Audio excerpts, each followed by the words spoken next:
ಬೆಂಗಳೂರಿನಲ್ಲಿ ಸಚಿವ ಚಲುವರಾಯಸ್ವಾಮಿ ಕಾರಿಗೆ ಮುತ್ತಿಗೆ. ಬೆಂಗಳೂರಿನಲ್ಲಿ ಸಚಿವ ಚಲುವರಾಯಸ್ವಾಮಿಯವರ ಕಾರಿಗೆ ಮುತ್ತಿಗೆ. ಸಚಿವರ ಕಾರನ್ನ ತಡೆದಿದ್ದಾರೆ. ನೂರಾರು ರೈತರು ಪ್ರತಿಭಟನೆಯನ್ನ ಕೂಡ ಮಾಡಿದ್ದಾರೆ. ಫ್ರೀಡಂ ಪಾರ್ಕ್ನಲ್ಲಿ ನೂರಾರು ರೈತರಿಂದ ಭಾರೀ ಪ್ರತಿಭಟನೆ ನಡೆದಿದೆ. ಬಜೆಟ್ನಲ್ಲಿ ಅನ್ಯಾಯ ಮಾಡಿದ್ದಾರೆ ಅಂತ ಹೇಳಿ ರೈತರು ಧರಣಿಯನ್ನ ನಡೆಸ್ತಾ ಇರೋದು. ಚಲುವರಾಯಸ್ವಾಮಿಯವರ ಕಾರನ್ನ ತಡೆದು ರೈತರು ಪ್ರತಿಭಟಿಸಿದ್ದಾರೆ. ಬಜೆಟ್ನಲ್ಲಿ ರೈತರಿಗೆ ಅನ್ಯಾಯ ಆಗಿದೆ ಅನ್ನೋ ವಿಚಾರವನ್ನ ಮುಂದಿಟ್ಟುಕೊಂಡು ನೂರಾರು ರೈತರಿಂದ ಪ್ರತಿಭಟನೆ ನಡೀತಾ ಇದೆ. ದೃಶ್ಯಾವಳಿಯಲ್ಲಿ ಗಮನಿಸ್ತಾ ಇದ್ದೀರಿ. ಕೃಷಿ ಸಚಿವರಾಗಿರುವಂತಹ ಚಲುವರಾಯಸ್ವಾಮಿಯವರಿಗೆ ರೈತರು ಮುತ್ತಿಗೆಯನ್ನ ಹಾಕೋದಕ್ಕೆ ಯತ್ನವನ್ನ ಪಟ್ಟಿದ್ದಾರೆ.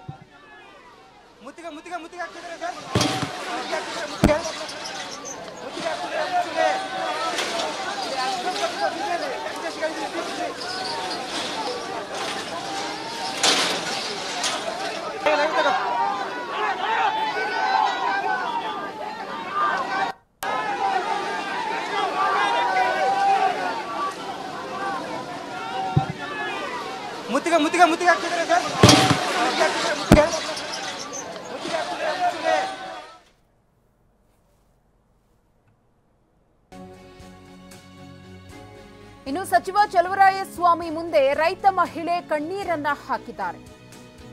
ಪ್ರತಿಭಟನೆ ಇಲ್ಲಿಗೆ ನಿಲ್ಲಿಸೋದಿಲ್ಲ ಅಂತ ಹೇಳಿ ರೈತ ಮಹಿಳೆ ಆಕ್ರೋಶವನ್ನು ಕೂಡ ಹೊರಹಾಕಿದ್ದಾರೆ.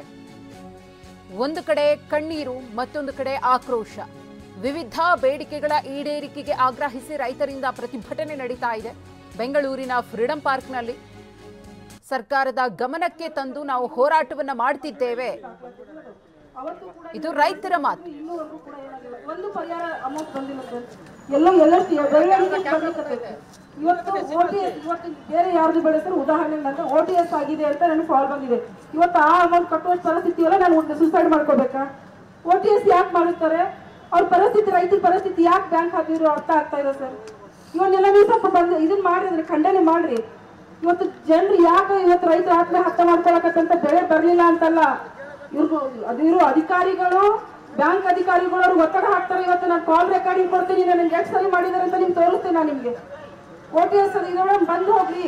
ಅಲ್ಲಿ ಏನ್ ಮಾಡ್ತಾರೆ, ನಾವು ಅದನ್ನ ಕಟ್ಟಿಲ್ಲ ಅಂತಂದ್ರೆ ಅದನ್ನ ಸೆಟಲ್ಮೆಂಟ್ ಮಾಡ್ತಾರಂತೆ, ಬಡ್ಡಿ ಬಿಡ್ತಾರಪ್ಪ ಅಂತ ನಾವು ಸೆಟಲ್ಮೆಂಟ್ ಮಾಡ್ಕೊಂಡು ಇನ್ನೊಂದ್ಸಲ ಲೋನ್ ಕೇಳಕ್ ಹೋದಾಗ ನಮ್ದು ರೆಡ್ ಮಾರ್ಕ್ ಮಾಡ್ತಾರೆ ಇವರು. ನಮ್ಗೆ ಲೋನ್ ಸಿಗೋದಿಲ್ಲ ಸರ್. ಒಂದ್ ನಿಮಿಷ ಪರಿಸ್ಥಿತಿಯನ್ನು ಅರ್ಥ ಮಾಡ್ಕೊಡ್ರಿ. ಇಲ್ಲಿ ಎಲ್ಲ ರೈತರು ಕೂಡ ಬಂದು ಮಾತಾಡಕ್ ಆಗಲ್ಲ ಸರ್. ಎಲ್ಲರೂ ಕೂಗು, ಎಲ್ಲರೂ ನೋವು ನೀವು ತಿಳ್ಕೊಬೇಕು. ನೀವು ರೈತರ ಬಗ್ಗೆ ತಿಳ್ಕೊಂಡಾರೆ ಅಂತ ಹೇಳಕತ್ತೀವಿ. ಇವತ್ತು ನಾವು ಇಷ್ಟಕ್ಕೆ ಹೋರಾಟ ಮುಗಿಸ್ತೀವಿ ಅಂತ ನಿಮ್ ಕಡೆ